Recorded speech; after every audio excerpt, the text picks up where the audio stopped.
Chapter 5, Part 4, Practice. A. Now, let's listen to the interview. This is an interview with Remy Gantry, who is a foreign tour guide living in Japan. Remy, thanks for joining me today. My pleasure, Anita. I understand that you've been a tour guide for many years. How did you get started? Just after high school, I went backpacking through Asia with some friends. We didn't have much money, but it was okay because we were having an adventure.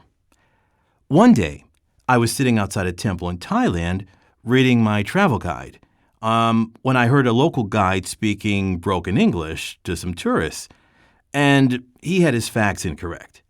I followed him around and listened to his tour and decided that I could make some easy money doing the same thing. So the next day, I gave my first tour, and it was very successful. I got a big tip, and the tourists appreciated that my English was excellent, as, they were used to local guides. When I didn't know something, I was able to do some research and provide my next tour group with more information. I also found that I was very interested in the historical details. This interest was reflected in the quality of tour that I gave, and I think people appreciated this. I would often help the local guides and correct some of their information. Some people argue that the government should regulate tour guides. What do you think about that? Well, early in my life as a tour guide, I would have said no, they shouldn't regulate it. However, after working in more places across many different countries, I have seen some very poor tour guides who know nothing about the area where they are guiding.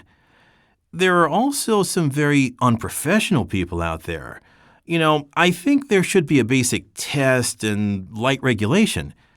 You don't have to be a history professor, but should have a good understanding of the time and place that the monument was built in, and also be able to answer some questions about the broader culture of the country.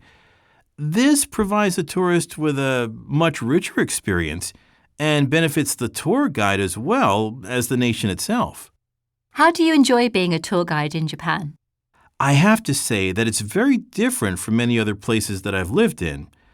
Having spent over a decade in Asia, it's probably the cleanest country in the region. I've found the level of tour guides here to be excellent. The guides are well informed and quite interested in their subject matter. I also really enjoy the history of this country.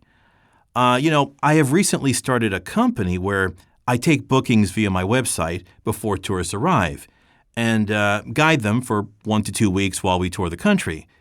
It has benefits for the tourist and for me as a guide. I enjoy working this way. Do you think enough is being done to preserve historic monuments in Japan? Yes, actually.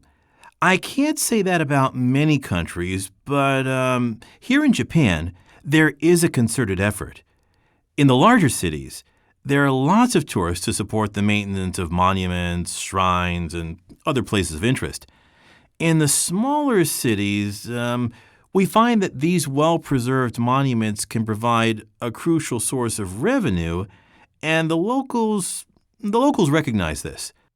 The quality of maintenance is good, and the number of tourists supports the related costs. In Japan, there also tends to be a high level of pride associated with monuments. There's also low levels of vandalism and littering. All of this creates an environment that encourages preservation. I appreciate your time today, Remy. I'd love to take a tour with you sometime. No problem, Anita. I look forward to it. Questions. Number 1. What is Remy's opinion of regulating his industry?